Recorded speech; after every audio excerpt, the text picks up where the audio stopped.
हम दोनों बच्चों से बोलते हैं कि हम कभी नहीं पूछेंगे परसेंटेज क्या है, ना हम पूछते हैं ना हमारा इंटरेस्ट है।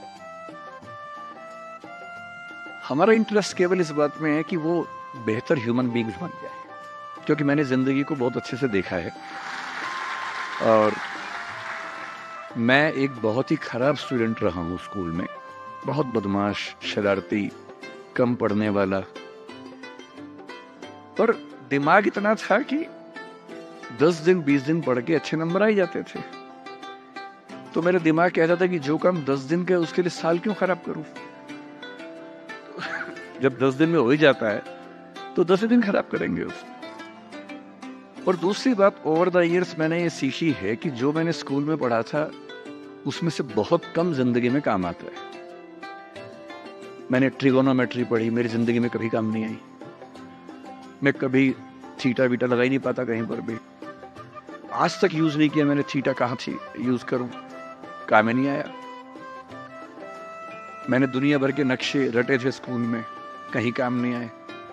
जब किसी देश में घूमने जाता हूं वहां का नक्शा देख लेता हूं और बचपन वाला याद भी नहीं आता, फिर से देखना पड़ता है। सीधी सी बात है। तो मैंने फील किया कि ज्यादातर चीजें जो स्कूल में हम पढ़ते हैं, कॉलेज में पढ़ते हैं, वो जो नॉलेज है वो जिंदगी में बहुत काम नहीं आती। जब काम आता है वो और चीज है, मैं उस पर ज्यादा बात करूंगा आपसे। लेकिन मेरी चिंता एज ए पेरेंट, और क्योंकि आप बच्चे उसी उम्र में हैं, मैं लगभग 50 साल का हूं, तो आप मेरे लिए लगभग उसी रोल में हैं कि आप मेरे बच्चे जैसे हैं। क्योंकि जो बच्चे होते हैं ना, अपने पेरेंट्स से बड़ी नफरत करते हैं, दूसरों के पेरेंट्स की सुन लेते हैं बात। तो आप मेरी बात सुन लेंगे, अपने घर में नहीं सुनेंगे।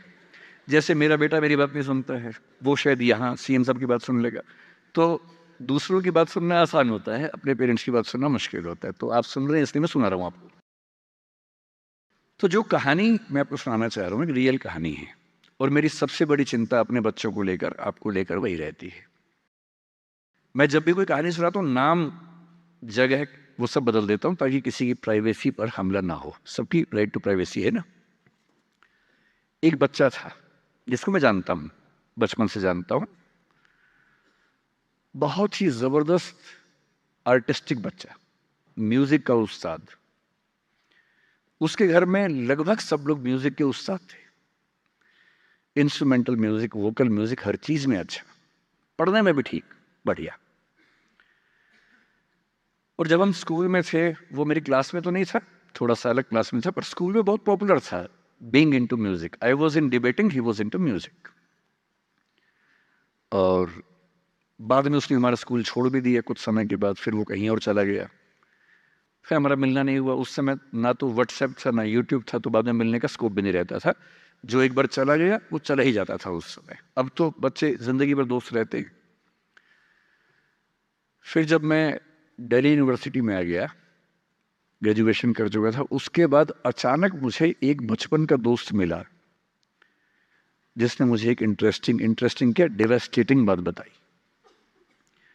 तो बात चल रही थी कि स्कूल के दोस्त कहाँ कहाँ हैं, क्या कर रहे हैं। तो बातों बातों में उसका जिक्र भी आया। तो मैंने बड़ी उम्मीद से पूछा, मैंने कहा वो तो बॉम्बे चला गया होगा, फिल्म इंडस्ट्री में चला गया होगा। तो मेरे दोस्त ने पूछा कि तुम्हें नहीं पता उसके बारे में? मैंने कहा नहीं।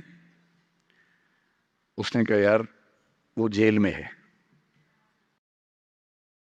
And he was one of the most creative students of our school.